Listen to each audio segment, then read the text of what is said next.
Hello students, welcome back to my YouTube channel master Walla. अगर आप Bihar board class 10 maths exam 2026 के लिए serious हो तो आज की क्लास आपके लिए बहुत ही इंपॉर्टेंट होने वाली है। इस वीडियो में हम कवर करने वाले हैं क्लास 10 मैथ्स के first 3 chapters, complete theory plus important MCQs यानी ऑब्जेक्टिव क्वेश्चंस, बिल्कुल एग्जाम ओरिएंटेड और कंसेप्ट क्लियर अप्रोच के साथ। चैप्टर का नाम ध्यान से सुन लीजिए। पहला चैप्टर क्या है? वास्तविक संख्या है। इन तीनों चैप्टर को हम लोग डिस्कस करने वाले हैं। दूसरा है बहुपद और तीसरा है दो चर वाले रैखिक समीकरणों के योग। इन तीनों चैप्टर के पहले हम लोग कंप्लीट थ्योरी को पढ़ेंगे, फिर इनसे रिलेटेड जितने भी इंपॉर्टेंट एमसीक्यूज है सारे एमसीक्यूज को हम लोग डिस्कस करेंगे और सारे पीवाईक्यू एमसीक्यूज हैं। इन चैप्टर के सारे इंपॉर्टेंट कंसेप्ट और रिपीटेड बोर्ड क्वेश्चंस हैं, यहाँ डिटेल में एक्सप्लेन किए गए हैं ताकि एग्जाम में आपको कोई नया या out of syllabus question feel ना हो। और स्टूडेंट्स एक बात क्लियरली समझ लो, अगर आप मेरे साथ कंसिस्टेंटली जुड़े रहते हो, क्लास को स्किप नहीं करते हो, तो मैथ्स में 95 प्लस, मैथ्स में कितना 95 प्लस लाने से आपको कोई नहीं रोक सकता। और डेली क्लास होती है एट 6 PM, डेली शाम 6 बजे हमारे यूट्यूब चैनल पर क्लास होती है। और यूट्यूब चैनल का नाम आपको पता ही होगा, मास्टर वल्ला। तो कॉपी पेन रेडी रखिए, फोकस के साथ क्लास को एंड तक देखिए और अपनी प्रिपरेशन को नेक्स्ट लेवल पर ले जाइए। Let start today class. तो फर्स्ट चैप्टर हम लोग का क्या है? फर्स्ट चैप्टर हम लोग डिस्कस करेंगे क्या? वास्तविक संख्याएं। इसको हम लोग क्या कहते हैं? Real numbers. ये पूरा वीडियो बिहार बोर्ड एग्जाम 2026 के लिए उसको टारगेट करके बनाया गया है और एक भी क्वेश्चन इसके बाहर आपको देखने को नहीं मिलेगा। तो वास्तविक संख्या, इसको शुरू करते हैं। अब फर्स्ट वास्तविक संख्या होता क्या है? इसमें आपको थोड़ा स्पीड में आपको लेके चलूंगा। अगर आपको स्पीड लगे तो आप इसको स्पीडोमीटर के हिसाब से एडजस्ट कर सकते हैं, स्लो या फास्ट लगे तो। वे सभी संख्या जो संख्या रेखा पर एक अगर नंबर लाइन है, इस नंबर लाइन पर जिस जिस संख्या को हम लिख सकते हैं इस नंबर लाइन पर, तो वही क्या कहलाते हैं? वास्तविक संख्या कहलाते हैं। जो भी नंबर, जो भी संख्या इस संख्या रेखा पर दर्शाया जा सकता है, उसी को हम लोग वास्तविक संख्या कहते हैं। यानी वो सभी संख्याएं जो नंबर लाइन यानी संख्या रेखा पर क्या किया जा सकता है, दर्शाया जा सकता है, उसी हम लोग वास्तविक संख्या कहते हैं। और वास्तविक संख्या इसमें दो तरह के होते हैं, एक होते हैं परिमेय संख्या, दूसरा होता है अपरिमेय संख्या। ठीक है, वास्तविक संख्या के दो टाइप होते हैं, एक परिमेय एक अपरिमेय। परिमेय संख्या क्या होते हैं वो अब आगे बताता हूं आपको। जैसे कुछ एग्जांपल दिया, -3। -3 क्या है? -3 0। परिमेय संख्या जिसको हम लोग पी वाई क्यू के रूप में लिख सकते हैं वो परिमेय संख्या कहलाता है। और अपरिमेय संख्या जिसको हम लोग पी वाई क्यू के रूप में नहीं लिख सकते हैं वो अपरिमेय संख्या कहलाता है। इस कुछ एग्जांपल है। -3 क्या है? इसको हम लोग पी वाई क्यू के रूप में लिख सकते हैं, -3/1। 0 को 0/1, 2 को 2/1, 1/2 पहले से पी वाई क्यू के फॉर्म में है। √2 क्या है? एक अपरिमेय संख्या, इसको हम लोग पी वाई क्यू के फॉर्म में नहीं लिख सकते हैं। पाई क्या है? पाई भी एक अपरिमेय संख्या यानी इरेशनल नंबर है। वहीं अगर हम बात करें परिमेय संख्या, तो वही संख्या जिसको हम लोग पी वाई क्यू के रूप में लिखा जा सकता है, वही क्या कहलाता है। और पी और क्यू दोनों क्या होना चाहिए? दोनों पूर्णांक होना चाहिए। पी और क्यू दोनों क्या होना चाहिए? पूर्णांक होना चाहिए। और क्यू 0 के बराबर नहीं होना चाहिए। उसी हम लोग क्या कहते हैं? परिमेय संख्या कहते हैं। और परिमेय संख्याओं का फिर दशमलव रूप होता है। एक होता है शांत, एक होता है अशांत आवर्ती यानी टर्मिनेटिंग, एक होता है नॉन टर्मिनेटिंग एंड रिकरिंग। जैसे 0.5, यह क्या है? 5 के बाद और कुछ डिजिट नहीं है, तो मतलब यहीं तक ये खत्म हो गया, तो ये क्या कहलाएगा? शांत कहलाएगा।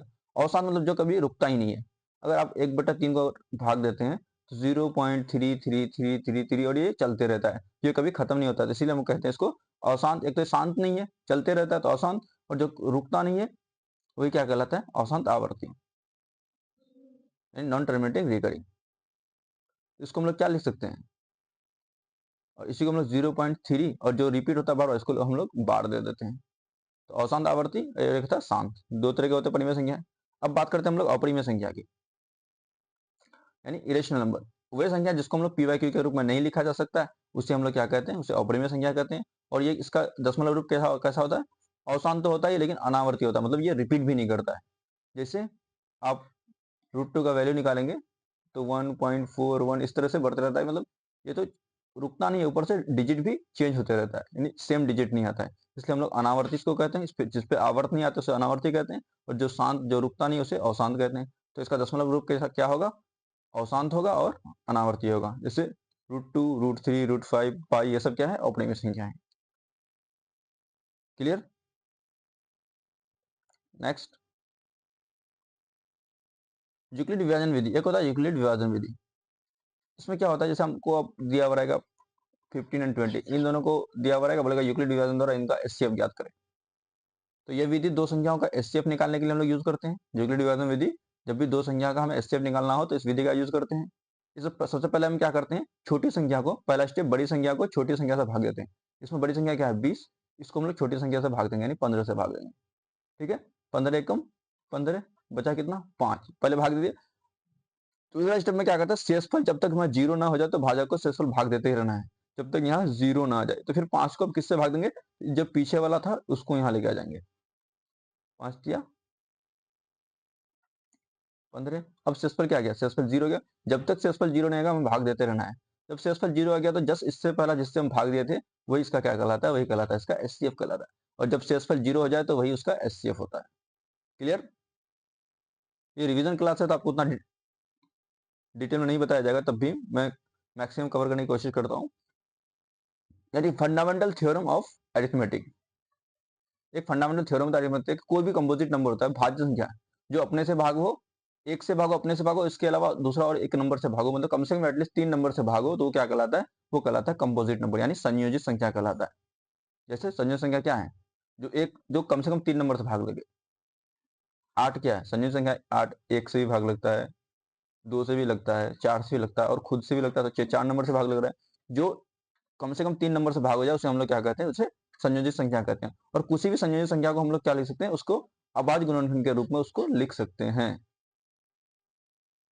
और यह क्या होगा, अद्वितीय यूनियन, और सारे सारे क्या होंगे, यूनिक होंगे। जैसे यहाँ 360 को दिखाया गया है तो इसको अभाज्य गुणनखंड 2 क्या अभाज्य है, 3 भी अभाज्य है, 5 भी अभाज्य है, तो इनके गुणनखंड के रूप में लिख सकते हैं। तो 2 का क्यूब 8, 3 का क्यूब 9 और 5। जब इसको 8 गुना 9 गुना 5 करेंगे तो आपको फिर ये 360 ही आ जाएगा। इसी को हम लोग कहते हैं अभाज्य गुणनखंड। क्लियर? अब एक होता है अभाज्य गुणनखंड विधि द्वारा, आपको 2 नंबरों पूछ लिया था कि 2 नंबर दे दिया, इसको अभाज्य गुणनखंड विधि द्वारा इसका एचसीएफ और एलसीएम ज्ञात करें। तो पहले एचसीएफ के लिए हम लोग देख लेते हैं क्या है, समान अभाज्य गुणनखंड वालों की न्यूनतम घात। जैसे पीछे ही क्या था, मान लेते हैं आपको दिया हुआ हो एक 60 दिया हुआ, एक 80 दिया हुआ, ये 2 नंबर दिया, दोनों को हम लोग अभाज्य गुणनखंड विधि द्वारा एचसीएफ और एलसीएम दोनों निकालेंगे। तो एचसीएफ के लिए हम लोग क्या करते हैं, समान अभाज्य गुणनखंड की न्यूनतम घात, पहले 60 का हम लोग अभाज्य गुणनखंड निकाल लेते हैं। 60 का क्या होता है, 15 छः 60, यानी 2 का पावर 2 गुना 3 गुना 5, 3 का पावर 1 गुना 5 का पावर 1। ठीक है, 80 को हम लोग क्या ले सकते हैं, 2 का पावर 4 16, 5 80 गुना 5 गुना 1। ठीक है, और अभाज्य गुणनखंड के लिए हमें सबसे क्या करना पड़ता है, जो समान अभाज्य है, मतलब दोनों में कॉमन क्या क्या है, 2 दोनों में कॉमन है और 5 दोनों में कॉमन है, तो इसकी न्यूनतम घात लेते हैं हम लोग। तो एस से बराबर कितना होगा, न्यूनतम घात। तो 2 की न्यूनतम घात कितना है, यहाँ 2 है यहाँ 4 है, 2 का पावर 2 है यहाँ 2 का पावर 4 है। मिनिमम घात कहाँ है, 2 है, 2 का पावर 2 लेंगे, मिनिमम वाला कम वाला लेंगे। और 5 में 1 तो है ही है, तो 5 का पावर 1, 2 का पावर कितना होता है 4 गुना 5, यानी इसका एचसीएफ कितना हो जाएगा 20। एचसीएफ होता क्या है, एचसीएफ वो होता है वो बड़ी से बड़ी संख्या जो दोनों को क्या कर दे, भाग कर दे, वही एचसीएफ होता है। और एलसीएम के लिए हम लोग क्या करते हैं, एलसीएम के लिए हम लोग जैसे एचसीएफ में न्यूनतम घात लेते हैं तो अधिकतम इसमें अधिकतम घात लेते हैं। और सभी अभाज्य गुणनखंडों की इसमें सिर्फ क्या लेते हैं, जो कॉमन रहता है। एचसीएफ के लिए हम लोग कॉमन वाले का न्यूनतम घात लेते हैं, लेकिन इसमें सारे के सारे आ जाते हैं। जैसे 60 का कितना, 60 का क्या था, 2 का पावर 2 गुना 3 गुना 5, और 80 का क्या था, 2 का पावर 4 गुना 5, यही था। तो हम लोग एलसीएम के लिए क्या करते हैं, इसका 2 था, 2 का पावर कितना लेंगे 4, 3 का पावर ज्यादा क्या है, अधिकतम क्या है 1, 3 का 1 लेंगे और 5 था, तो 2 का पावर 4 कितना था 16 गुना 3 गुना 5, तो इसका कितना हो जाएगा 240। ठीक है, तो ये, और इन दोनों में रिलेशन ऑप्शन में 1 नंबर में आपको पूछ लिया जाता है कि दो संख्याओं का गुणनफल, किसी भी दो संख्या का गुणनफल उनके एचसीएफ और एलसीएम के गुणनफल के बराबर होता है। ये आपको डायरेक्टली क्वेश्चन में पूछ लिया जाता है कि किसी भी दो संख्याओं का गुणनफल उसके एचसीएफ और एलसीएम के बराबर होता है। नेक्स्ट आता है दशमलव विस्तार, यानी डेसिमल एक्सपेंशन। किसी भी चीज का डेसिमल, वो कहां तक उसका डेसिमल जा सकता है उसके बाद, यानी किसी परिमेय संख्या का पीवाई का रूप क्या होता है, पीवाई क्यू के रूप में होता है। कोई भी परिमेय संख्या पीवाई क्यू के रूप में होता है। और यदि क्यू का जैसे पीवाई क्यू के रूप में रहता है तो पी क्या होता है, पी होता है अंश, और क्यू क्या होता है, क्यू होता है हर। और हर का पार्ट यानी q अगर 2 का पावर m इंटू 5 का पावर n इनके फॉर्म में आ जाए तो उसका दशमलव प्रसार क्या होगा, शांत होगा।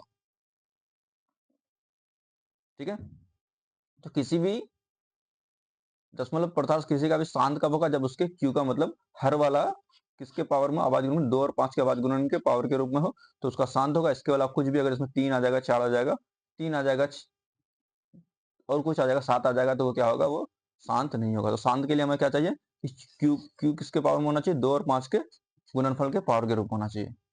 और वही दशमलव अशांत आवर्ती कब होता है, यदि 2 और 5 के अलावा कुछ भी आ जाए तो वो क्या कहलाता है, वो अशांत कहलाता है। तो मैं फिर से रिपीट कर देता हूँ, क्यू का पावर अगर 2 का पावर कुछ भी रहे, एक्स रहे इंटू 5 का पावर वाई रहे, तो ये क्या कहे, ये शांत कहलाएगा। बाकी इसके अलावा 2 5 के अलावा कुछ भी इसमें आ जाएगा, और 2 भी सिर्फ रहेगा तब भी ये कहलाएगा, सिर्फ 5 भी रहेगा तब भी कहलाएगा, दोनों रहेगा तब भी कहलाएगा। और 2 5 के अलावा कुछ भी 3 7 11 ये सब कुछ भी आ जाए तो ये शांत नहीं कहलाएगा। ये था आपका थ्योरी डिवीजन। चलिए कुछ क्वेश्चन कर लेते इसके जो पीआईक्यू में पूछे गए हैं। यदि दो संख्याओं का एचसीएफ 12 है तथा उनका गुणनफल 1800 है तो उनका एलसीएम क्या होगा। जैसे मैंने पीछे आपको क्या बताया, दो संख्या का गुणनफल मान लेते हैं, एक संख्या ये है, एक संख्या ये है, दो संख्या का गुणनफल उसके एलसीएम और उसके एचसीएफ के गुणनफल के बराबर होता है। पहली संख्या, दो संख्या का एचसीएफ दिया हुआ है, एचसीएफ हमें कितना दिया हुआ है, एचसीएफ हमें 12 दिया हुआ है, हमें एलसीएम निकालना है, और दोनों संख्या का गुणनफल हमें डायरेक्ट दिया हुआ है 1800। तो एलसीएम बराबर क्या हो जाएगा, 1800, ये गुना 12 इधर आके भाग 12 हो जाएगा। अब इसको भाग देंगे तो 12 कम 12 कितना बचा है, 6 60, 12 5 60 और एक 0, तो एलसीएम कितना आ गया, एलसीएम आ गया 150। Option number 20 correct answer. Question number 2 क्या कह रहा है, 13/25 का दशमलव प्रसार क्या होगा। देखिए 13/25 ये क्या कहलाता है, ये पी वाई परिमेय संख्या पी वाई क्यू के रूप में होता है, यानी ये पी और ये क्यू। और क्यू का हम क्या बताए थे, क्यू का सिर्फ चाहे तो 2 का पावर होना चाहिए, 5 का पावर होना चाहिए, या 2 गुना 5 का पावर कुछ होना चाहिए, चाहे तो इस फॉर्म में होना चाहिए, इस फॉर्म में, इस पर, इसके अलावा कोई भी फॉर्म में रहेगा तो वो क्या कहलाएगा, वो अशांत कहलाएगा। इसके अलावा अशांत कहलाएगा, और ये रहेगा तो ये शांत कहलाएगा। ठीक है, तो 13/25 है, 13/25 को हम लोग क्या लिख सकते हैं, 5 का स्क्वायर, और 2 और 5 के अलावा कुछ तीसरा आ रहा है, नहीं आ रहा है, तो ये क्या होगा, ये होगा शांत यानी समाप्त होगा। ऊपर कुछ रहे, ऊपर से कोई इफेक्ट नहीं पड़ता है। तीसरा क्वेश्चन क्या कह रहा है,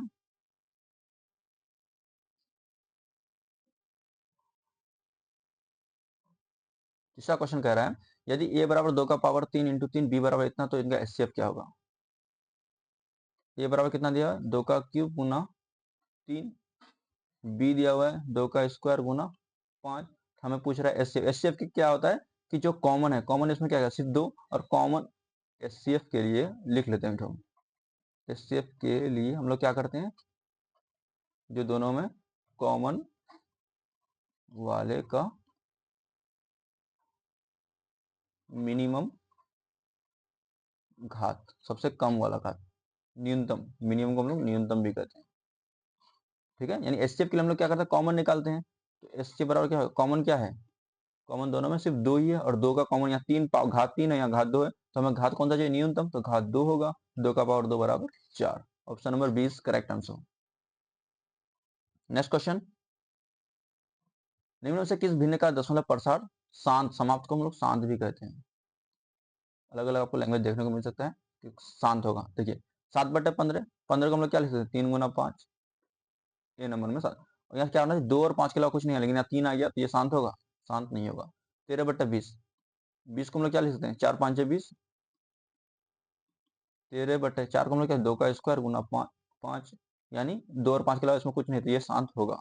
वही 6 को देखेंगे तो हम लोग 6 क्या हो जाएगा, 11/6, 6 को हम लोग क्या लिख सकते हैं, 11/2 गुना 3, इसमें 3 आ गया तो ये भी नहीं होगा। 12 में भी क्या आ जाएगा, 5/12 करेंगे, क्या हो जाएगा, 5/4 या 12, 2 का पावर 2 गुना 3, इसमें भी 3 आ गया तो ये भी नहीं होगा। राइट आंसर क्या हो जाएगा हमारा, बी हो जाएगा। क्वेश्चन नंबर 5 क्या कह रहा है, यदि दो संख्याओं का एचसीएफ 1 हो तो वे संख्या कहलाती है। किसी भी दो संख्याओं का अगर एचसीएफ 1 हो तो वो क्या कहलाते हैं, वो कहलाते हैं अभाज्य संख्या है, अभाज्य संख्या के होते हैं, लेकिन वो जो भी अभाज्य संख्या होते हैं उसके क्या होते हैं, सह अभाज्य संख्या कहलाते हैं। किसी भी दो संख्याओं का एचसीएफ अगर एक हो तो उसे हम लोग क्या कहते हैं, उसे हम लोग कहते हैं सहअभाज्य संख्याएं। सहअभाज्य संख्या क्या होते हैं, जैसे कोई भी दो नंबर जिसके एचसीएफ हो एक हो, और 5 और 8 ले लेंगे तो क्या है, 5 तो अभाज्य है लेकिन 8 अभाज्य, 8 अभाज्य नहीं है, लेकिन ये दोनों क्या है, ये दोनों आपस में सहअभाज्य है। तो सहअभाज्य संख्या क्या होते हैं, उसके एचसीएफ एक होते हैं।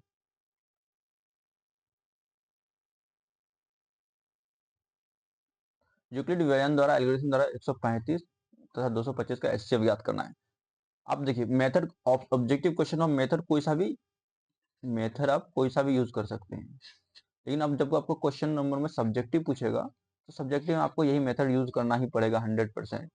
लेकिन आपको अगर ऑब्जेक्टिव पूछा तो जो आपको इजी लगे वो यूज करते हैं, लेकिन यहाँ क्या कर रहा है, यूक्लिड विभाजन कर रहा है। चलिए हम इसी मेथड से आपको सॉल्व करते हैं। 135 तो 225 का, 135 का 2 बार चलाएंगे 270, ज्यादा हो जाएगा तो एक ही बार चलेगा। ये 5 से 0 गया, 5 से 5 गया 0, 12 से 3 गया 9।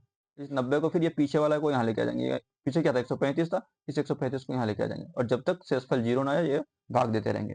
90 कम 90, अब 5 से 0 गया 5, 13 से 9 गया 4, अब ये 45, 0 नहीं आया तो फिर इसको भाग देंगे किससे, इससे पीछे वाला, पीछे क्या है 90, इस तरह भाग देते रहेंगे, 45 दूनी 90। अब शेषफल क्या गया 0 आ गया। शेषफल जब 0 आया था तो जिससे हम लोग लास्ट में भाग देते हैं वही क्या कहलाता है हमारा, वही कहलाता है हमारा एचसीएफ। एचसीएफ क्या हो जाएगा, एचसीएफ हो जाएगा 45। क्वेश्चन नंबर 7 क्या कह रहा है, क्वेश्चन नंबर निम्न में से कौन सी संख्या अपरिमेय संख्या है। 22/7, देखिए 0 पॉइंट बी नंबर में क्या है 0.375, इसको अगर आप दशमलव हटा देते हैं तो पॉइंट हटाने, पॉइंट के बदले एक, और पॉइंट के बाद कितना डिजिट है 3, तो 3 0, तो इसको हम लोग क्या लिख सकते हैं 375/1000, यानी इसको हम लोग बटे के फॉर्म में तो लिख लिए, बट जिसको हम लोग पी बाई क्यू के फॉर्म में लिखते तो परिमेय कहलाता, तो ये होगा नहीं होगा। ठीक है, अब 22/7, 22/7 क्या, पाई एक अपरिमेय संख्या है, पाई का वैल्यू अगर 22/7 लेते हैं तो वो परिमेय संख्या है, क्योंकि ये तो पी बाई क्यू के रूप में लिखा हुआ ही है, तो ये भी क्या होगा, परिमेय संख्या होगा, क्योंकि इसको पी बाई क्यू के रूप में ऑलरेडी लिखा हुआ है, तो ये भी परिमेय संख्या, लेकिन हमें पूछ क्या रहा है, हमें पूछ रहा है अपरिमेय संख्या। अब 5/8 की बात करते हैं, 5/8 ऑलरेडी भी पी बाई क्यू के रूप में लिखा हुआ है, बटे के फॉर्म में लिखा हुआ है, तो ये भी होगा नहीं होगा, तो √2 क्या है, √2 एक अपरिमेय संख्या है। और 8वां की हम बात करें तो 4/11 का दशमलव प्रसार क्या होगा, 4/11 का दशमलव प्रसार क्या होगा। मैंने अभी पीछे आपको क्या बताया कि 2 और 5 के अलावा कोई भी आ जाता है, 2 और 5 आता है तो वो क्या कहलाता है, वो कहलाता है शांत। इसके अलावा अगर कोई भी आ जाता है तो वो क्या कहलाता है, अशांत कहलाता है। ये हमें क्या पूछ रहा है, 4/11, क्या पूछ रहा है 4/11। अगर इसको आप भाग देते हैं तो क्या होगा, 11 को अगर आप 4 से भाग देते हैं तो 0.0, 11 33, 7 70, 11 छः 66, 0 1 10, फिर 11 एकम, फिर यहाँ 0 देंगे, यहाँ 0 हो जाएगा, 11 नवंग 99, फिर 1 10 0, 11 नवंग 99, 1 10, फिर यहाँ 0 देंगे 100, 11 नवंग 99, तो फिर क्या आएगा, इस तरह चलते रहेगा। तो हमें देखिए कौन सा टर्म रिपीट हो रहा है, 09 09 09 रिपीट हो रहा है, तो इसको हम लोग क्या लिख सकते हैं 0.36 0.3609, और इन दिनों पे हम लोग बार लगा देंगे, और जिसपे भी बार लगाते हैं तो वो क्या कहलाता है, अनावर्ती नहीं होता, वो होता है अनंत। ये अनंत तक तो चलेगा लेकिन यह रुक जाता है, जिसमें बार आ गया तो वो कहलाएगा आवर्ती, अनंत आवर्ती।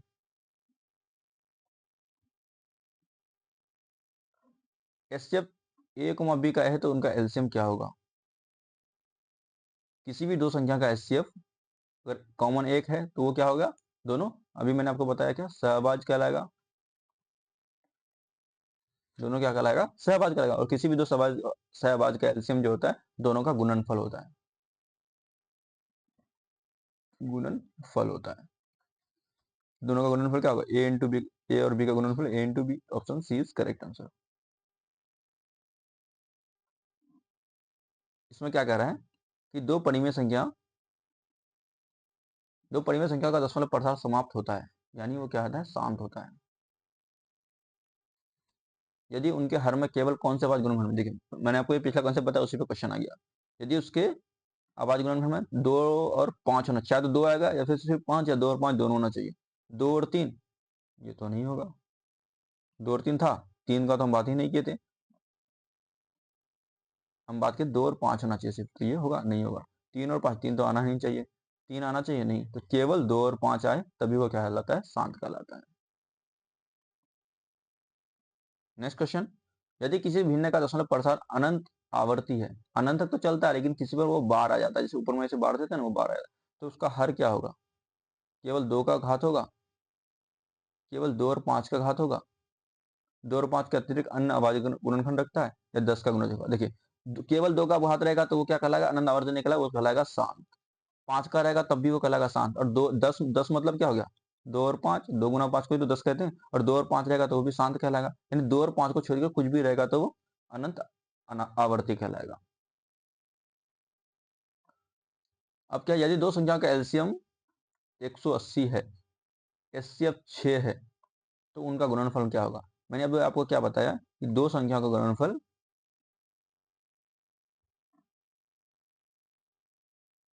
मान लिया कोई फर्स्ट नंबर है, दो संख्याओं का गुणनफल फर्स्ट एंड सेकंड, उसके एलसीएम और उसके एचसीएफ के गुणनफल के बराबर होता है। ठीक है, हमें दोनों का गुणनफल पूछ ही रहा है तो उसका एलसीएम और एचसीएफ के गुणनफल बराबर होगा, यानी 180 गुना 6 बराबर होगा। अब आपको जीरो वाला गुणनफल पता ही होगा, जीरो को हम लोग छोड़ देते हैं, अब 18 को 6 से गुना करेंगे कितना होगा, 18 6 के 108, लास्ट में जीरो को लिख देंगे, यानी 1080। ये कुछ कुछ कैलकुलेशन है जो आपको पता होना चाहिए। अब नेक्स्ट क्वेश्चन क्या कह रहा है, निम्न में से कौन सी भिन्न अनंत आवर्ती दशमलव होती है, अनंत अनावर्ती होती है। देखिए 3/8 में क्या है, 8 को हम लोग क्या लिख सकते हैं, 8 को हम लोग लिख सकते हैं क्या, 3/2 का पावर क्यूब, तो ये तो शांत होगा, ये तो होगा नहीं। 20 को हम लोग क्या लिख सकते हैं, 4 5 6 20, 7/20। 20 को हम लोग क्या लिख सकते हैं, 2 का पावर 2 गुना 5, 2 दूनी 4 5 6 20, 2 और 5 का आया तो ये भी शांत कहलाएगा। 25 में सिर्फ 5 का स्क्वायर आता है तो ये भी क्या होगा, 9/5 का स्क्वायर 5 आया तो ये भी शांत कहलाएगा, तो ये भी होगा नहीं। सिर्फ √2 जो रहे तो वो क्या कहलाएगा, ये कहलाएगा अनंत अनावर्ती। यूक्लिड विभाजन प्रमेय किसके लिए प्रयुक्त है, यूक्लिड विभाजन जब मैंने आपको पीछे बताया तो वो किसके लिए यूज होता है, मैंने क्या बताया, किसी संख्याओं का एलसीएम निकालने के लिए नहीं, भिन्न को सरल करने के लिए नहीं, वर्गमूल निकालने के लिए नहीं, तो किसी दो संख्याओं का एचसीएफ निकालने के लिए हम लोग क्या करते हैं, यूक्लिड विभाजन प्रमेय थ्योरम का यूज करते हैं। क्वेश्चन नंबर 15 में क्या कह रहा है कि यदि दो संख्या सहअभाज्य है तो उनका एचसीएफ क्या होगा। देखिए पीछे क्वेश्चन में क्या था, दो संख्या का एचसीएफ दिया हुआ था, उसका उसका एलसीएम पूछ रहा था, लेकिन खुद कह रहा है कि सहअभाज्य तो है, लेकिन तो उसका एचसीएफ क्या होगा। तो कोई भी दो संख्या जब अगर सहअभाज्य होता है तो उसका एचसीएफ क्या होता है, तो उसका एचसीएफ 1 होता है, यानी दोनों के बीच में कुछ कॉमन नंबर होते ही नहीं है, कॉमन नंबर जिसका नहीं होता है तो उसका एचसीएफ कितना होगा, एचसीएफ 1 होगा। क्वेश्चन नंबर 16 क्या कह रहा है कि निम्न में से कौन सी संख्या परिमेय नहीं है, परिमेय नहीं है मतलब अपरिमेय है, परिमेय नहीं होना मतलब अपरिमेय होना। 0.6 को हम लोग क्या ले सकते हैं, 0.6 को हम लोग क्या ले सकते हैं, पॉइंट हटाएंगे तो 1, और पॉइंट के बाद 1 डिजिट है तो 6/10 लिख सकते हैं, पी वाई क्यू के फॉर्म में इसको लिख सकते हैं, तो ये होगा नहीं होगा। 7/9 परिमेय संख्या क्योंकि पी वाई क्यू के फॉर्म में लिखा हुआ है तो ये अपरिमेय संख्या होगा, नहीं होगा। -3 को हम लोग क्या लिख सकते हैं, -3/1 लिख सकते हैं, तो ये भी पी वाई क्यू के फॉर्म में लिख लिया, तो ये भी अपरिमेय होगा, नहीं होगा। तो अपरिमेय क्या होगा, √5 एक अपरिमेय। कभी कभी आपको दो मार्क्स वाले क्वेश्चन पूछ लिया जाता है कि प्रूफ करें यानी सिद्ध करें कि √5 एक अपरिमेय संख्या है। तो कुछ इंपॉर्टेंट सब्जेक्टिव क्वेश्चन अगर आपको चाहिए तो आप कमेंट बॉक्स में जरूर कमेंट कीजिए, इसके लिए मैं भी आप एक अलग से वीडियो बना दूंगा जो टॉप इंपॉर्टेंट सब्जेक्टिव क्वेश्चन है 2 मार्क्स वाले, जो एज इट इज आपको पेपर में देखने को मिलेंगे इंपॉर्टेंट क्वेश्चन। अगर आपको चाहिए तो इसके एक सेपरेट वीडियो तो आप कमेंट बॉक्स में कमेंट करेंगे। यदि पी वाई क्यू क्या कर रहा है, यदि पी वाई क्यू सरल रूप में है तो q बराबर 2m है तो दशमलव प्रसार क्या होगा। देखिए सेम वही चीज है, पी वाई क्यू के रूप में दिया हुआ है और q का दशमलव प्रसार क्या है, 2m इंटू 5n। इस तरह से है तो वो क्या हो, मैंने कितनी बार आपको ये रिपीट किया कि वो क्या होता है, समाप्त होता है, शांत होता है, टर्मिनेटिंग होता है। ठीक है, कितना क्वेश्चन पूछ लिया था सेम एक कॉन्सेप्ट से। दो संख्याओं का एचसीएफ 8 है, निम्न में से कौन सी संख्या उनका एलसीएम नहीं हो सकती है। दो संख्याओं का एचसीएफ 8 है, अब देखिए मैं अगर बता दूं आपको, एक 12 है, एक 16 है, अगर इसका एचसीएफ निकालेंगे तो इसका एचसीएफ कितना आएगा, इन दोनों का एचसीएफ निकालेंगे, अगर आप निकालिएगा तो एचसीएफ इसका आएगा कितना, 4। अब एचसीएफ क्या होता है, वो बड़ी संख्या जो क्या करे, इन दोनों को भाग दे दे, और इन 12 और 16 का हम अगर एलसीएम निकालते हैं तो इसका एलसीएम कितना आता है, 48। देखिए कंसेप्ट को, कोई दो नंबर है, एक 12 है, एक 16 है, इन दोनों का अगर हम एचसीएफ निकालते हैं तो इसका एचसीएफ आता है 4, और इन दोनों का अगर हम एलसीएम निकालते हैं, एलसीएम आता है कितना, 48। और नंबर क्या है, 12 और 16 है। इसका एचसीएफ से क्या होता है, किसी भी नंबर का जो एचसीएफ होता है वो एचसीएफ कितना है, 4, वो इस नंबर को भी डिवाइड करेगा, इस नंबर को भी डिवाइड करेगा, यानी दोनों नंबर का वो सबसे बड़ा नंबर होता है जो दोनों को डिवाइड कर ले, और साथ साथ वो दोनों के एलसीएम को भी डिवाइड करेगा, यानी 4, 12, 48 को भी डिवाइड करेगा। और किसी संख्या का एचसीएफ अगर 8 है तो उस पहले संख्या को भी डिवाइड करेगा, दूसरे संख्या को भी ये भाग देगा, और साथ साथ दोनों के एलसीएम को भी भाग देगा, दोनों के एलसीएम को भी भाग देगा, पहले संख्या को भाग देगा, दूसरे को भी भाग देगा, और दोनों के एलसीएम को भी ये इसका एचसीएफ भाग देगा। तो एचसीएफ और दोनों का एलसीएम क्या नहीं हो सकता, 24 भाग हो सकता है, क्योंकि 8 से भाग जा रहा है, 40 8 से भाग जा रहा है, ये भी हो सकता है, 56 8 से 56 ये भी भाग जा रहा है, हो सकता है, लेकिन 60 8 से भाग जा नहीं जा रहा है, तो ये इसका क्या एलसीएम कभी हो ही नहीं सकता, जिसका एलसीएम दो संख्या का अगर 8 हो तो। क्वेश्चन नंबर 19 क्या कह रहा है, किसी संख्या का दशमलव प्रसार समाप्त नहीं होता है और आवर्ती भी नहीं होता है, तो क्या कहलाता है, ना तो वो खत्म होता है, ना रुकता है, और ना उसका आवर्ती होता है। मतलब वो जैसे √2 का मैंने बताया ना, कि एक तो ये चलते रहता है, ऊपर से वो रिपीट भी नहीं करता, उस पर आवर्त भी नहीं आता है, तो वही क्या कहलाता है, वही कहलाता है हमारा अपरिमेय संख्या। जिसका आवर्ती आता है वो परिमेय कहलाता है, शांत वाला भी परिमेय कहलाता है। निम्नलिखित में कौन सा कथन सत्य है, प्रत्येक अपरिमेय संख्या का दशमलव प्रसार समाप्त होता है, बिल्कुल गलत बात है। परिमेय संख्या का दशमलव प्रसार समाप्त होता है, प्रत्येक परिमेय संख्या का दशमलव प्रसार आवर्ती होता है, प्रत्येक समाप्त दशमलव परिमेय होता है। अब देखिए, प्रत्येक परिमेय संख्या का दशमलव प्रसार आवर्ती होता है, कोई जरूरी थोड़े है, 2/3 भी तो परिमेय संख्या है, या फिर अगर इसको आप लिख सकते हैं 4/5, ये क्या है, ये भी तो परिमेय संख्या है, लेकिन इस पर क्या आता है, आवर्त आता है, नहीं आता है, इसको अगर भाग दीजिएगा तो 0.8 आएगा, इसको कोई आवर्ती आया नहीं आया, लेकिन ये परिमेय संख्या है। तो सारे कुछ परिमेय संख्या दशमलव प्रसार आवर्ती होता है, लेकिन सारे प्रत्येक परिमेय संख्या के दशमलव प्रसार आवर्ती नहीं होते हैं। और प्रत्येक पूर्णांक अपरिमेय संख्या होता है, बिल्कुल नहीं। 3 क्या है, पूर्णांक है, और 3 को हम लोग 3/x लिख सकते हैं, तो ये क्या होता है, सारे प्रत्येक पूर्णांक अपरिमेय संख्या नहीं होते, तो बच्चा क्या, प्रत्येक समाप्त दशमलव परिमेय संख्या होता है, बिल्कुल। चाहे अगर किसी का दशमलव प्रसार अगर 0.8 पे अगर 0.8 पे बाढ़ है, यानी ये परिमेय संख्या, अगर इसका आवर्त है तो ये परिमेय संख्या होगा ही। Option number C. First chapter complete. I hope कोई डाउट नहीं रहेगा अब इस चैप्टर में। चलिए अब लोग नेक्स्ट चैप्टर यानी बहुपद को शुरुआत करते हैं, जिसको हम लोग इंग्लिश में कहते हैं पॉलिनोमियल्स। इसमें पहले आपको मैंने थ्योरी कराऊंगा, फिर इसके इंपॉर्टेंट ऑब्जेक्टिव क्वेश्चन कराऊंगा, ठीक है। चलिए, अब बहुपद होता क्या है, बहुपद की परिभाषा क्या होता है, यानी एक या एक से अधिक पदों का वह बीजीय व्यंजक, जिसमें क्या होता है, चर चर किसको बोलते हैं, वेरिएबल, जो मतलब चेंज होता है, जिसका वैल्यू चेंज होता रहा है, उसकी घात केवल और शून्य पूर्णांक हो। अब ये आपको समझ में आएगा, और शून्य पूर्णांक, इसको अगर मैं एक वर्ड में करना चाहूँ तो जिसका मतलब क्या हो, जिसका घात डायरेक्ट कह देते हैं, जो क्या हो, नेचुरल नंबर हो, प्राकृतिक संख्या हो। ये अशून्य पूर्णांक अशून्य याद रखने की कोई जरूरत नहीं, डायरेक्ट जिसका घात क्या हो, एक प्राकृतिक संख्या हो। अगर उसका घात प्राकृतिक संख्या है तो बहुपद कहलाएगा, नहीं है तो नहीं कहलाएगा, सिंपल सी बात। यहाँ क्या है, जैसे 2 का 2x एक्स की पावर कितना है, एक है, एक क्या नेचुरल नंबर है, तो ये बहुपद है। एक्स की पावर कितना है, दो नेचुरल नंबर है। 3 की पावर एक्स की पावर कितना है, 3, तो 3 क्या परिमेय प्राकृतिक संख्या है, तो बिल्कुल ये बहुपद होगा। वहीं अगर हम यहाँ बात करते हैं 1/x, इसको हम लोग क्या लिख सकते हैं, 1/x को x की पावर -1 लिख सकते हैं। क्या -1 प्राकृतिक संख्या नहीं है, तो ये बहुपद नहीं होगा। √x मतलब x की पावर 1/2, √x को यही तो लिखते हैं, x पावर 1/2। क्या 1/2 प्राकृतिक संख्या नहीं है, तो ये भी नहीं होगा। x पावर -2, क्या -2 प्राकृतिक संख्या नहीं है, तो ये भी बहुपद नहीं होगा। कौन बहुपद होगा कौन बहुपद नहीं होगा, ये आइडेंटिफाई के लिए भी आपको क्वेश्चन पूछ ले जाते हैं एमसीक्यू में, ऑब्जेक्टिव में। अब पता चल गया बहुपद कौन होता है कौन नहीं होता। अब बहुपद के टर्म्स होते हैं। अब बहुपद के हर एक पार्ट को, हर एक भाग को उसके पद कहते हैं। जैसे ये कोई एक बहुपद आपको यहाँ दिया हुआ है, x square minus 3x plus 5, ये आपको दिया हुआ है। तो एक्स स्क्वायर एक पद हुआ, माइनस 3x एक पद हुआ, ये कांस्टेंट वाला 5 एक पद हुआ। तो एक्स स्क्वायर इसके पद कितने, 3 पद होंगे एक्स स्क्वायर, एक माइनस 3x वाला पद, एक 5 वाला पद। तो ये इसके पद कहलाते हैं। अगर हम बात करें बहुपद की घात यानी डिग्री ऑफ पॉलिनोमियल, यानी बहुपद में चर की सबसे बड़ी घात, जो सबसे बड़ी घात होती है वही बहुपद की घात कहलाती है। देखिए, और ये घात किसकी होनी चाहिए, ये घात चर की होनी चाहिए, यानी वेरिएबल की होनी चाहिए।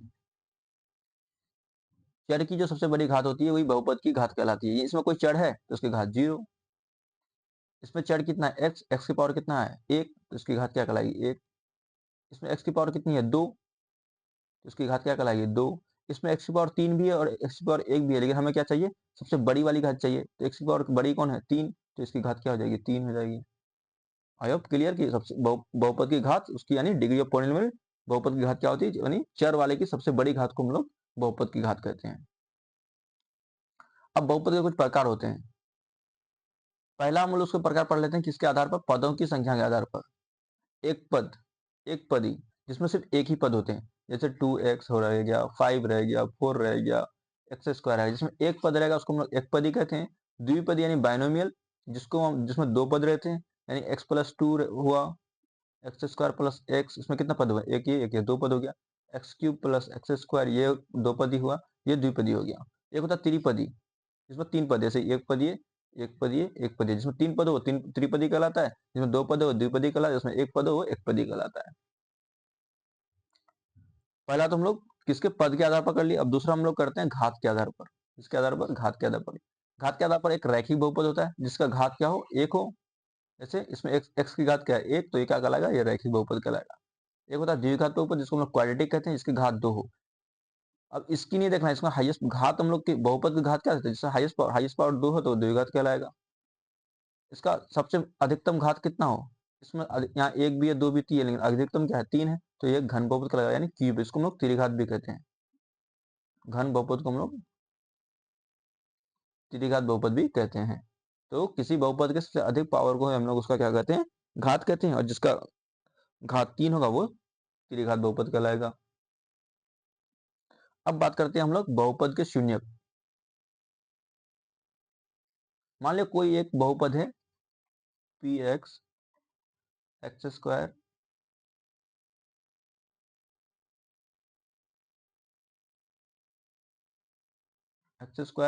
प्लस एक्स माइनस 2, ये क्या है पी एक्स बहुपद दिया हुआ है।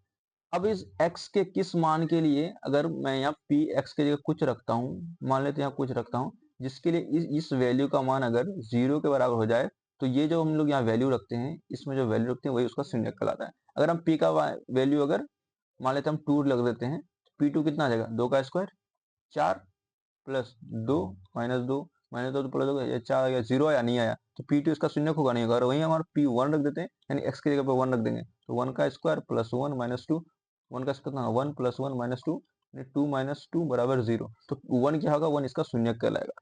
यानी px कोई है, कोई बहुपद px है, तो उसमें p अगर p के जगह x के जगह कोई अल्फा एक ऐसा वैल्यू रखते हैं जो पूरे बहुपद के वैल्यू को 0 कर देता है, तो ये अल्फा उसके लिए क्या कहेगा, उस बहुपद का ये शून्य कहलाएगा। मान लेते हैं अगर कोई px दिया हुआ है x माइनस 2, तो अब इस x के जगह हम कौन सा वैल्यू रखें जो इस पूरे को 0 कर दे। अगर x का मान हम 2 रखते हैं तो 2 माइनस 2 0, यानी इस बहुपद को 0 कर देता है, तो अतः 2 क्या है, इसका एक शून्यक है। अब बात करते हैं बहुपद और उसका ग्राफ। अगर हम रैखिक बहुपद क्या होता है x प्लस 5, इस टाइप का क्या होता है जिसको घात एक हो, रैखिक बहुपद। तो रैखिक बहुपद का उसका अगर ग्राफ खींचते हैं हम लोग, तो उसका क्या होगा, एक इस तरह से एक स्ट्रेट यानी सीधी रेखा होगा। रैखिक बहुपद का क्या होता है, ग्राफ सीधी रेखा होता है। वहीं द्विघात की अगर बात करें तो द्विघात का पाराबोला होता है, यानी परवलय होता है। ठीक है, वहीं अगर इसको अगर ऐसे करते हैं तो ये क्या होता है, पाराबोला। ग्राफ जहाँ एक्स अक्ष को काटता है वही उसका शून्यक कहलाता है। और किसी भी ग्राफ में जहाँ एक्स अक्ष मान लीजिए ये क्या होता है, यही तो एक्स अक्ष है, और ग्राफ इस एक्सेस को जहां पर काटता है वही उसका क्या कहलाता है, वही उसका शून्यक कहलाता है। ये आपको ऑब्जेक्टिव पूछता है कि ग्राफ एक्स एक्स पर जहां काटता है वही उसका क्या कहलाता है। ऑप्शन ए दे देगा आपको शून्यक, ऑप्शन बी दे देगा कुछ दे देगा, तो आपको शून्यक पे टिक करना है।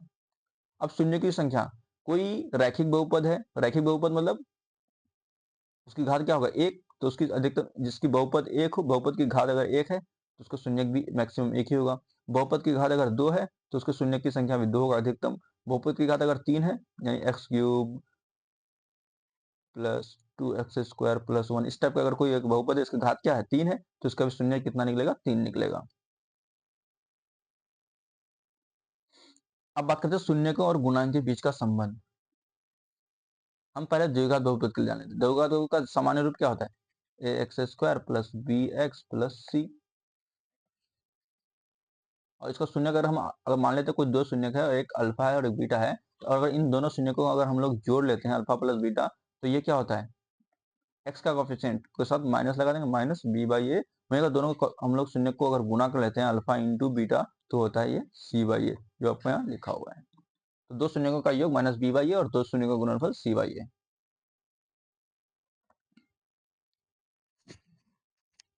क्लियर।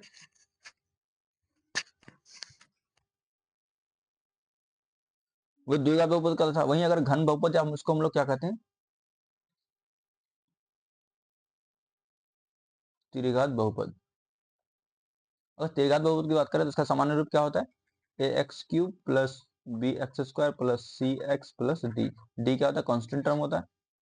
अगर मान लेते इसका तीन अगर शून्यक है, क्या है, अल्फा है, बीटा और गामा है, तो अल्फा प्लस बीटा प्लस अगर गामा करते हैं तो ये होता है minus B by A. Alpha दो दो को एक साथ लेते हैं, alpha beta, beta gamma plus gamma alpha, इन दोनों को दो को एक साथ लेकर करते हैं तो ये सी बाई ए के बराबर होता है। और वही तीनों को गुना करते हैं, alpha into beta into gamma, तो ये माइनस डी बाई ए होता है। Alpha plus gamma minus B by A, alpha into beta, beta into gamma, gamma into alpha plus C by A plus alpha into beta into gamma minus D by A.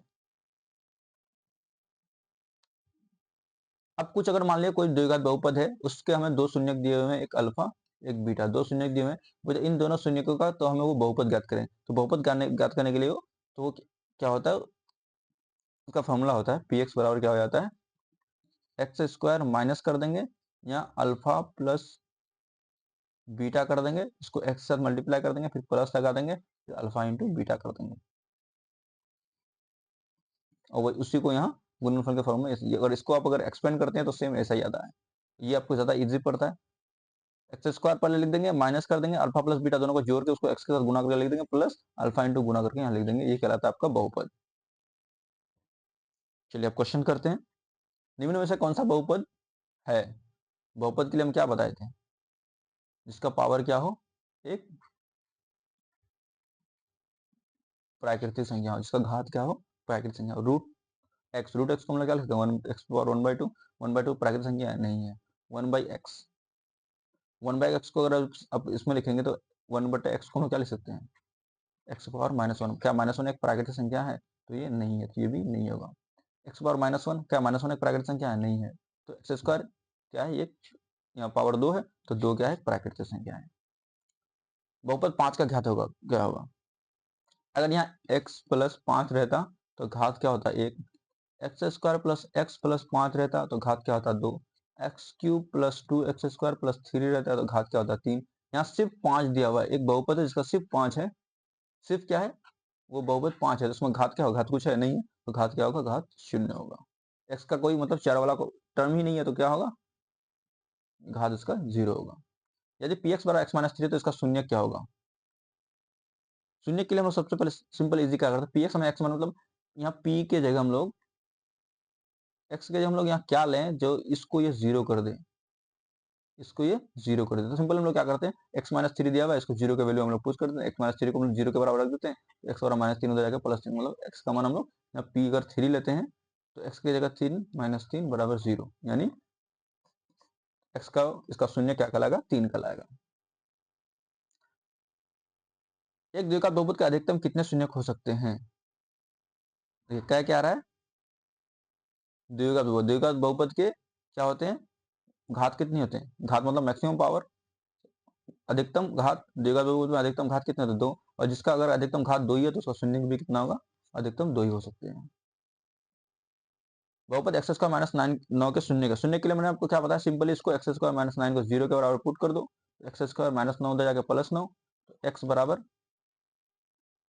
Plus minus root 9, तो x बराबर कितना होगा, plus minus root 9 का 3, -3 और +3 क्या हो गया इसका। देखिए यहाँ क्या है, सिर्फ 3 दिया हुआ, 3 नहीं, -3 और +3, क्योंकि ये क्या है, बहुपद है, और ये कौन सा बहुपद है, द्विघात बहुपद है, इसका मतलब 2 शून्य होगा ही, तो एक +3 होगा, दूसरा -3 होगा। क्वेश्चन नंबर 6 क्या आ रहा है, यदि किसी द्विघात बहुपद का शून्य अल्फा और बीटा हो तो अल्फा प्लस बीटा क्या होता है। मैंने आपको पीछे क्या बताया, अल्फा प्लस बीटा बराबर क्या होता है किसी द्विघात बहुपद में, -b/a, -b/a। क्वेश्चन नंबर 7 क्या है, बहुपद के शून्य ग्राफ पर किस बिंदु को दर्शाते हैं। मैंने आपको पीछे बताया अभी कि ये कोई ग्राफ है, तो उसके शून्य x, और वो कोई ग्राफ में अगर इस x अक्ष को जहां पर काटता है वही उसका क्या कहलाता है, शून्य कहलाता है। लेकिन और यहाँ उल्टा पूछ जाए कि शून्य x इसको कहां पर काटता है, मैंने पीछे क्या बताया कि अगर x अक्ष को जहां पर काटेगा वही उसका शून्य कहलाएगा, ये x अक्ष है, इसको जहां पर काटेगा उसको शून्य कहलाएगा। लेकिन क्वेश्चन में क्या कह रहा है, शून्य x अक्ष को कहां पर काट, शून्य शून्य जो होता है वो ग्राफ में कहाँ काटता है, तो वो जहां एक्स अक्ष को जहां काटता है, उल्टा पूछ दिया है। क्या कर रहा है, यदि बहुपद A X square plus B X plus C के शून्य का गुणनफल ज्ञात करना हो तो सही सूत्र क्या होगा। कोई द्विघात बहुपद है A X square plus B X plus C, ये जनरल फॉर्म होता है किसी द्विघात बहुपद का। इसका अगर हमें शून्य का गुणनफल निकालना है, यानी alpha into beta, alpha into beta क्या होता है, c/a।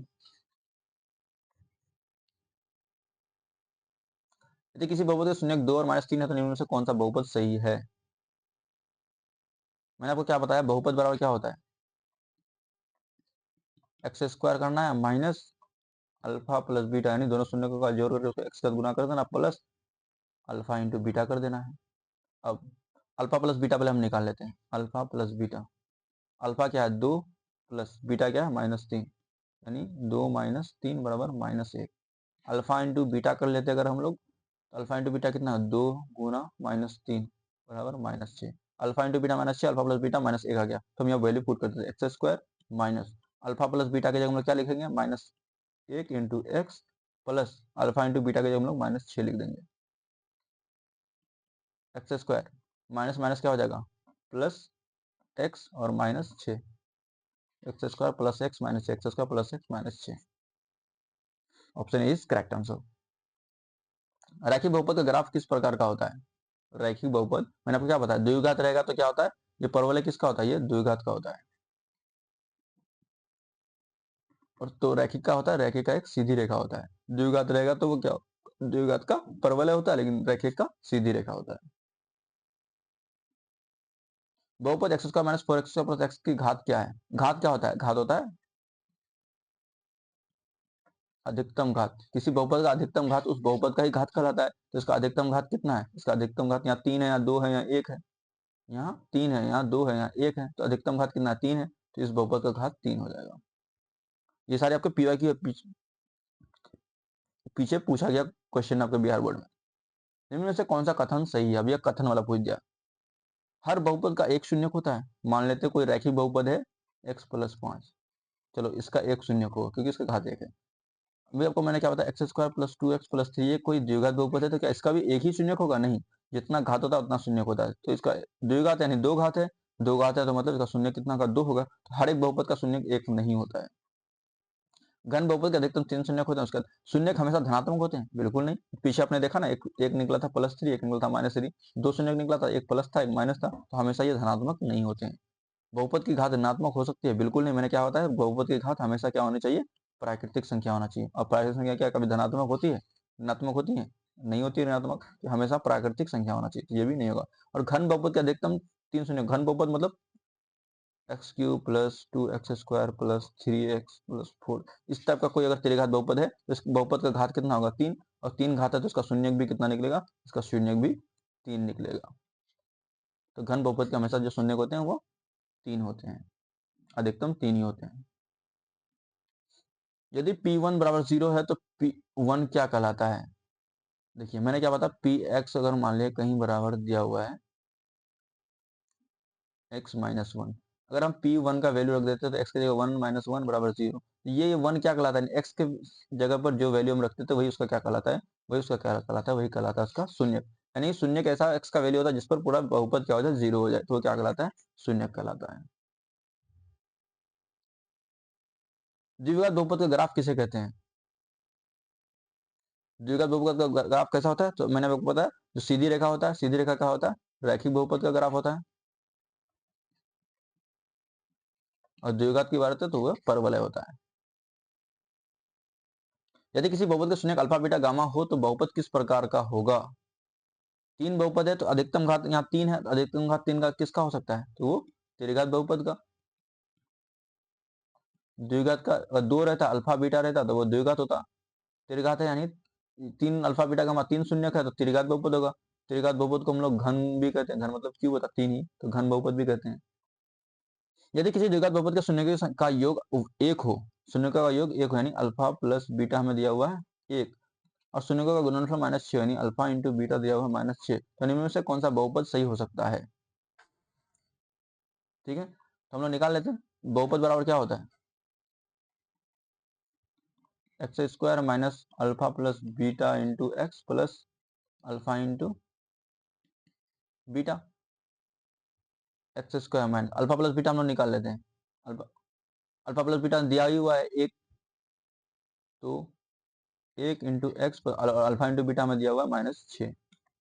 एक्स स्क्वायर माइनस अंदर जाके इसको माइनस कर देगा, -x एक्स स्क्वायर -x -6। तो option A is correct answer. Question क्या कर रहा है, यदि px बराबर x Q minus 4x square plus के एक्स माइनस 2 और इसका x बराबर 1 है, इसका एक शून्यक है, तो k का मान क्या होगा?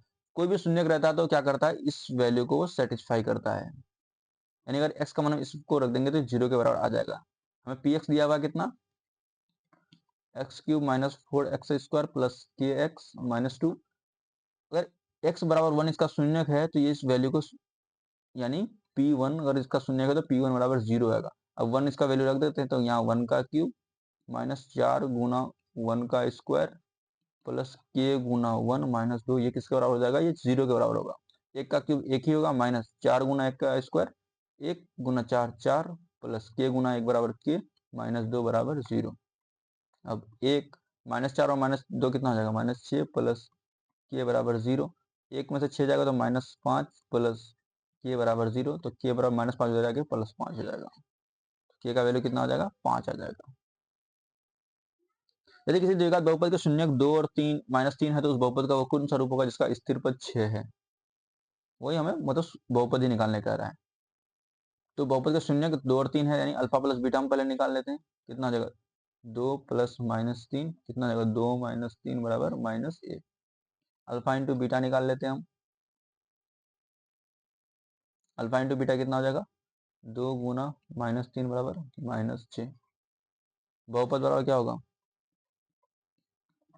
X square minus alpha plus beta into x plus alpha into beta. X square minus alpha plus beta कितना है, -1 into x plus alpha into beta -6। X square minus minus कितना हो जाएगा, प्लस एक्स हो जाएगा और -6। और जिसका क्या कह रहा है, जिसका स्थिर पद 6 है।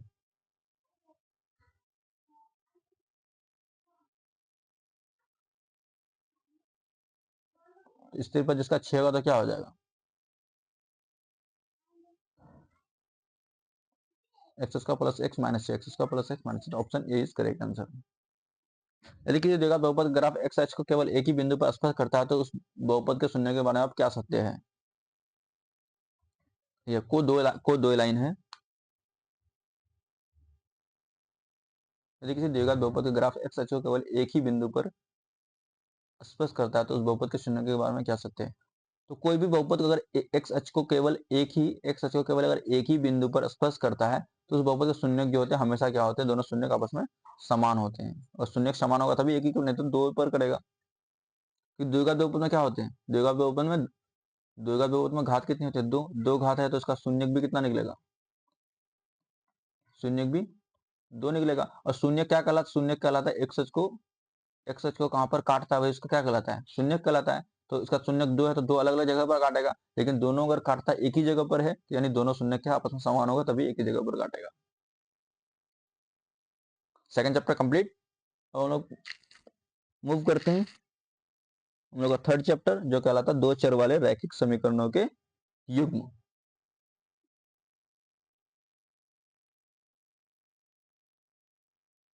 Pair of linear equation of two variables, pair of linear equations of two variables. चलिए इसको भी देख लेते हैं।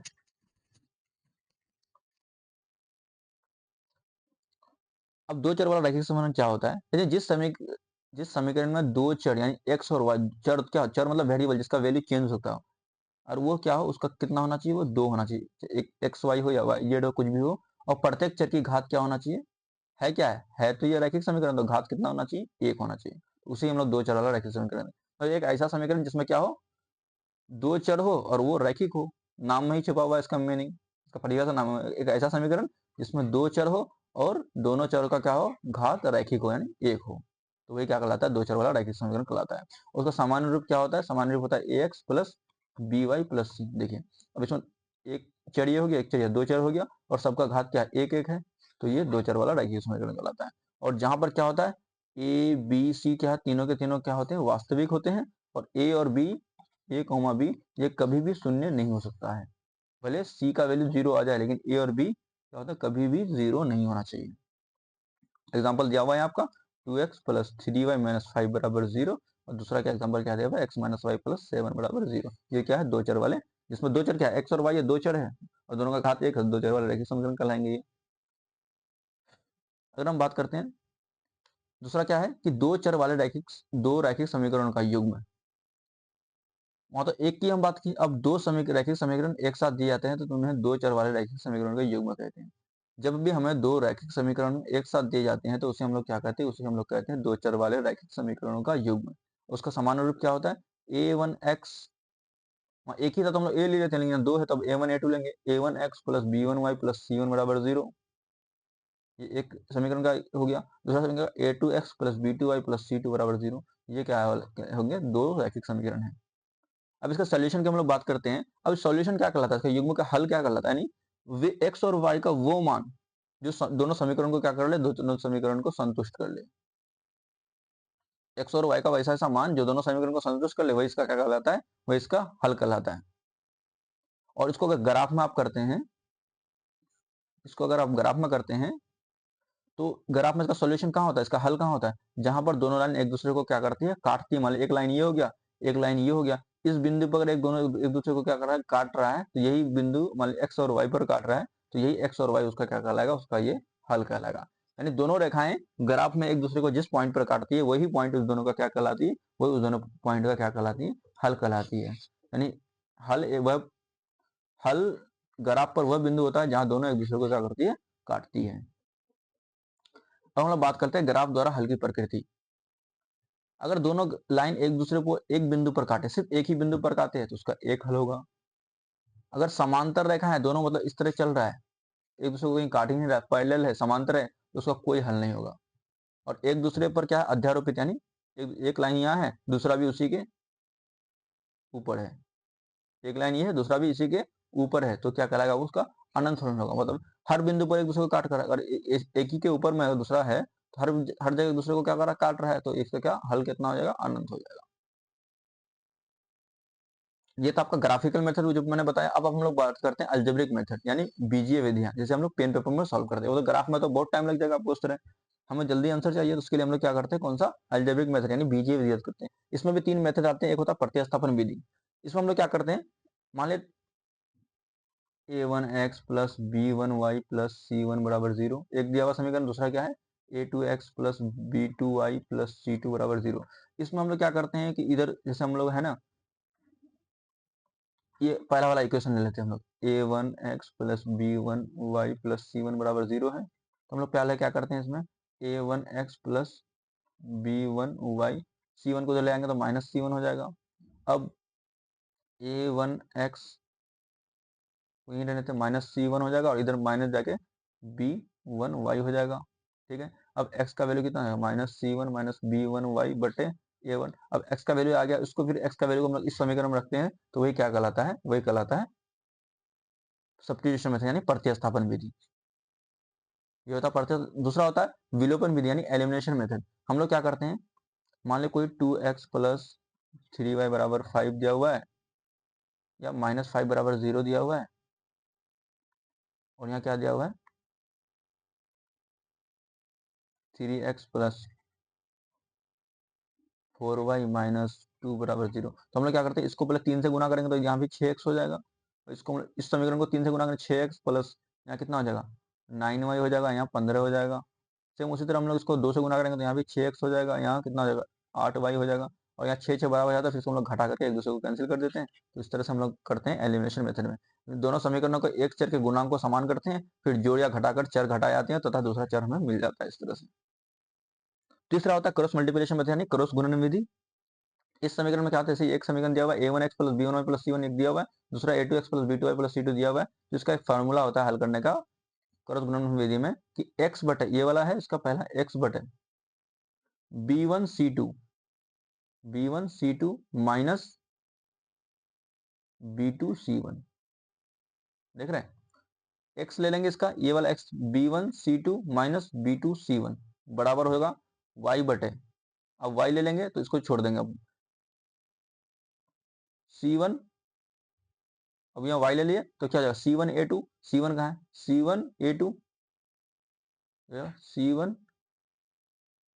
c1a2 माइनस c2a1 इस तरह से ले लेंगे।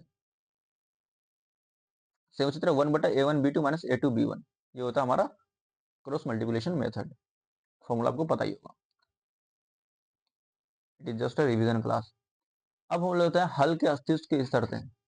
अगर आपको पूछा गया कि दो समीकरण दिया हुआ है उसका हल क्या होगा, तो आप फिर हर स्टेप में ऑब्जेक्टिव क्वेश्चन होता है, ग्राफ बना करके उसको फिर ग्राफ ड्रॉ करके उसका हल नहीं निकालेंगे, उसके लिए शॉर्ट ट्रिक्स भी है जैसे जिससे हम लोग क्या आसानी से निकाल सकते हैं। तो एक होता है औदित्य हल, जैसे कुछ हमारा इक्वेशन क्या क्या था a1x plus b1y plus c1 बराबर 0, दूसरा क्या था a2x प्लस b2y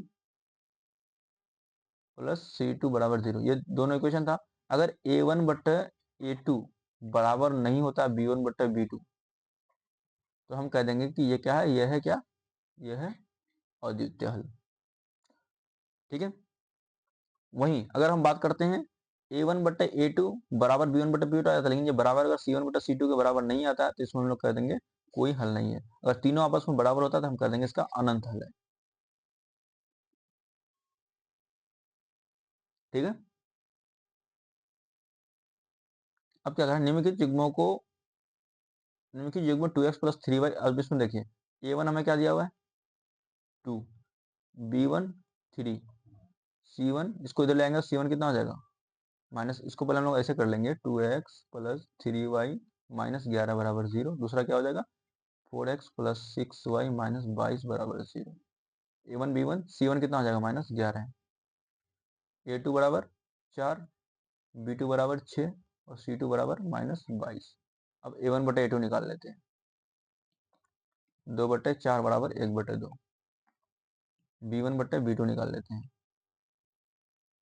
3 बटे 6 बराबर 1 बटे 2, इसको भाग देंगे तो c1 बटे c2 निकाल लेते हैं, -11 बटे -22, माइनस माइनस कैंसिल, 11 कम 11 माइनस इसका भी 1 बटे 2, यानी a1 बटे a2 बराबर निकल गया किसका b1 बटे b2, और ये भी बराबर निकल गया किसका c1 बटे c2 का, यानी तीनों आपस में क्या है बराबर है।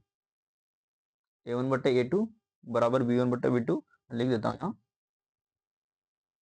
क्या हो गया a1 बटे a2 बराबर b1 बटे b2 बराबर c1 बटे c2। तो मैंने आपको अभी क्या बताया, अगर a1 बटे a2 बराबर b1 बटे b2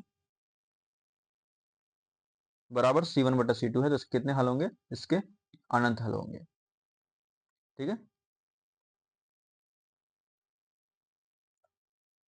अब क्वेश्चन क्या कर रहा है, यदि 3x माइनस 2y माइनस 5, इसको पहले हम अरेंज कर लेते हैं, 3x माइनस 2y माइनस 5 बराबर 0 and 6x minus 4y minus 10 बराबर 0, दो इक्वेशन हो गया। तो इसके क्या है संगत है तथा एक हल है या क्या है। अब a1 बटे a2 निकाल लेते हैं पहले,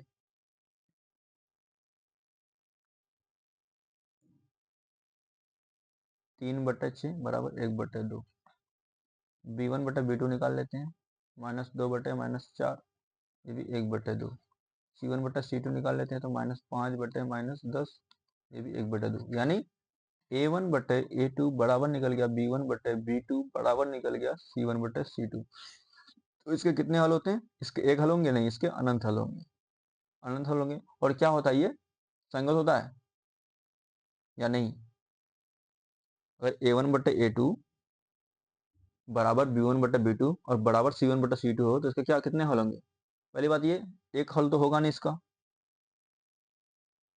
एक हल होगा? नहीं होगा। क्या ये संगत तथा अनंत हल होंगे? अनंत हल होता है इसका, लेकिन असंगत तथा कोई हल नहीं। असंगत तथा कोई हल नहीं, ये तो होगा नहीं। कोई हल नहीं के लिए हम लोग क्या चाहिए? कोई हल नहीं के लिए a1/a2 बराबर b1/b2 बराबर नहीं होता c1/c2। ये किसके लिए होता है? ये कोई हल नहीं के लिए होता है। ठीक है। जिसका असंगत होगा नहीं, ये क्या होता है? ये संगत होता है। असंगत भी होगा तो ये संगत होगा, इसका क्या होगा? अनंत हल होगा। ठीक है।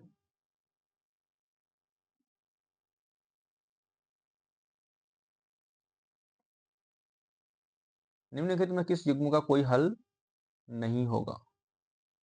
कोई हल लेने के लिए हमें क्या चाहिए? a1/a2 बराबर b1/b2 और ये बराबर नहीं होना चाहिए c1/c2। कौन सा? ऑप्शन नंबर सी।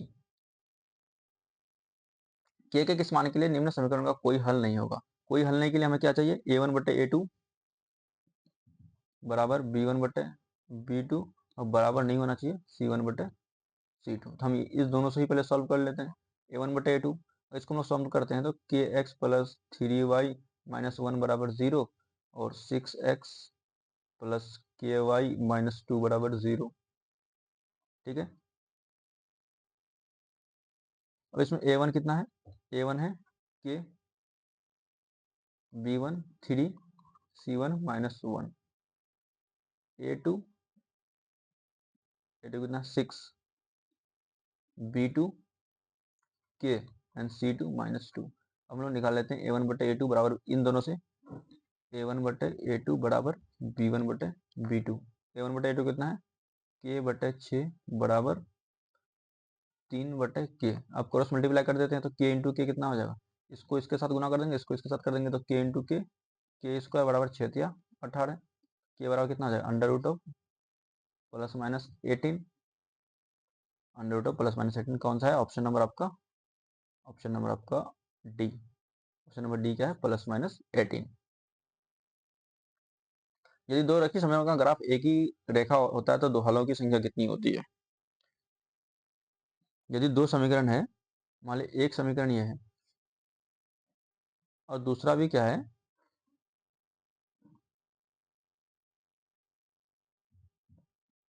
दूसरा भी इसी पर है। दूसरा भी इसी पर, मतलब एक समीकरण यही है, दूसरा भी इसी के ऊपर है। यदि दो रेखीय समीकरणों का एक ही ग्राफ होता है, मतलब सेम ग्राफ हो, तो वो दर्शाता क्या है कि हलों की संख्या क्या होगी? तो इसमें कितना होगा? हलों की संख्या मतलब ये एक दूसरे को कितनी जगह पर काटता है, तो यहाँ भी काट रहा है, यहाँ भी काट रहा है, यहाँ भी काट रहा है, हर जगह एक दूसरे को क्या कर रहा है? काट रहा है। इसके कितने हल होंगे? इसके अनंत हल होंगे।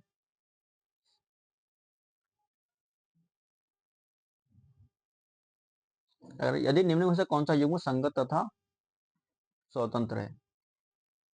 अब देखिए, इसमें पहले a1/a2 निकाल लेते हैं।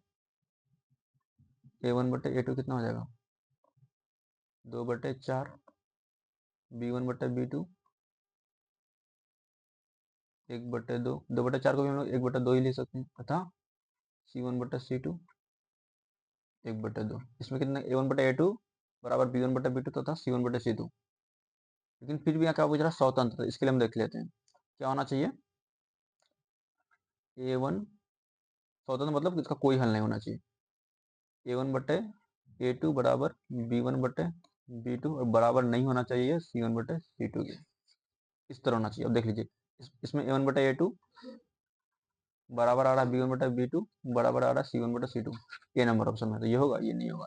इसमें देख लेते हैं a1/a2, इसमें a1/a2 1/2 आ रहा है, b1/b2 इसमें भी 1/2 आ रहा है, c1/c2 इसमें भी 1/2 आ रहा है, मतलब a1/a2 तीनों बराबर है, तो ये भी नहीं होगा।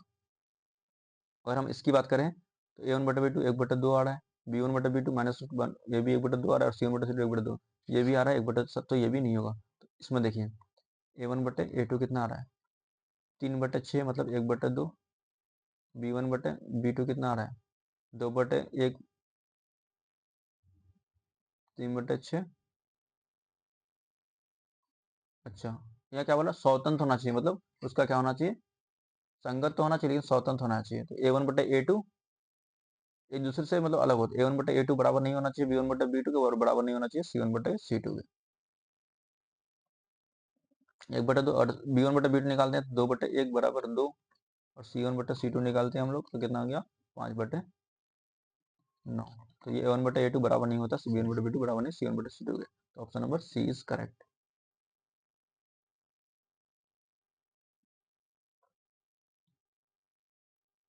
यदि क्रॉस गुणनखंड विधि में A1/B2 माइनस A2/B1 बराबर 0 है तो इसका अर्थ क्या है। देखिए पीछे मैंने आपको क्वेश्चन बताया A1/B2 माइनस A2/B1, A1/B2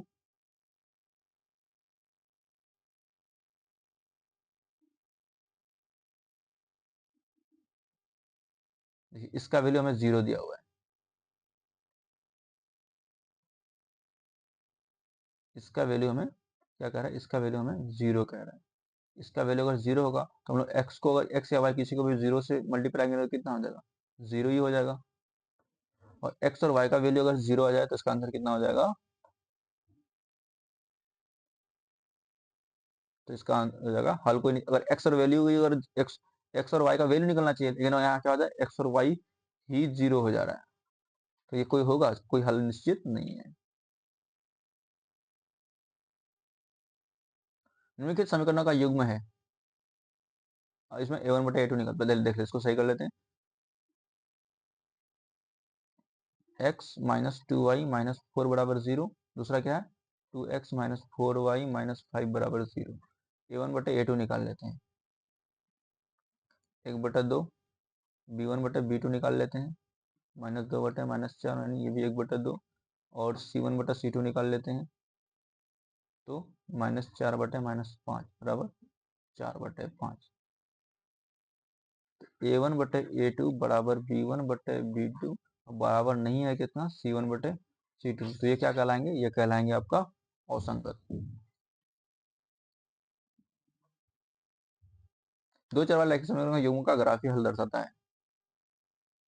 दो चर वाला कोई भी रैखिक समीकरण है उसका ग्राफीय हल, मैंने आपको क्या बताया, ये अगर कोई ग्राफ है तो उसका अगर दो चर वाला कोई अगर दो लाइन है, दो रैखिक समीकरण है, मान लेते हैं ये अगर ये एक लाइन है, ये एक लाइन है, दोनों जिस पॉइंट पर काटता है वही उसका क्या कहलाता है, प्रतिच्छेदन बिंदु। यानी दो चर वाले रैखिक समीकरण का युग्म का हल क्या होता है, उसका प्रतिच्छेदन बिंदु, यानी जहां पर वो काटता है उसका हल कहलाता है, मैंने पीछे आपको भी बताया।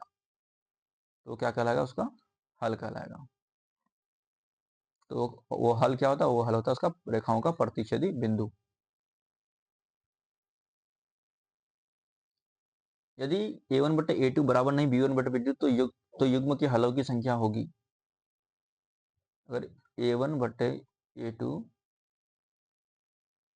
बराबर नहीं है B1/B2, A1/A2 अगर B1/B2 A1/B2 बराबर नहीं है B1/B2, मतलब ये अगर इसको ग्राफ में बनाते हैं तो एक लाइन ये ऐसे होगा, एक लाइन ऐसे होगा, मतलब ये दोनों को सिर्फ एक ही पॉइंट पर काटेगा, और जितने पॉइंट पर वो काटता है वही उसका क्या कहलाता है, हल कहलाता है। इसके केवल कितने हल होंगे, केवल इसके एक हल होंगे। यानी A1/A2 बराबर नहीं B1/B2 अगर हो तो उसके सिर्फ सिर्फ कितने हैं, सिर्फ एक हल होते हैं, और एक ही वो क्या होते हैं, प्रतिच्छेदी बिंदु होते हैं। Thank you class, thank you so much. आप सबका बहुत बहुत धन्यवाद कि आपने लास्ट तक क्लास में बना रहा।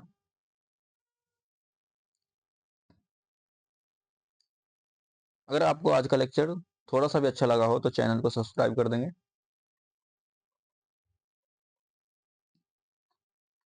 क्योंकि आपका एक सब्सक्राइबर ही हमें और अच्छा पढ़ाने के लिए मोटिवेट करता है। बच्चों मैं रोज आपके लिए मेहनत से वीडियो बनाता हूँ। अगर आप चाहते हैं कि ऐसे ही फ्री में पढ़ाता रहूं तो सब्सक्राइब करके मुझे सपोर्ट जरूर करना। आपका एक लाइक, आपका एक सब्सक्राइब मेरे लिए बहुत बड़ी ताकत और मोटिवेशन बन जाता है। Thank you so much.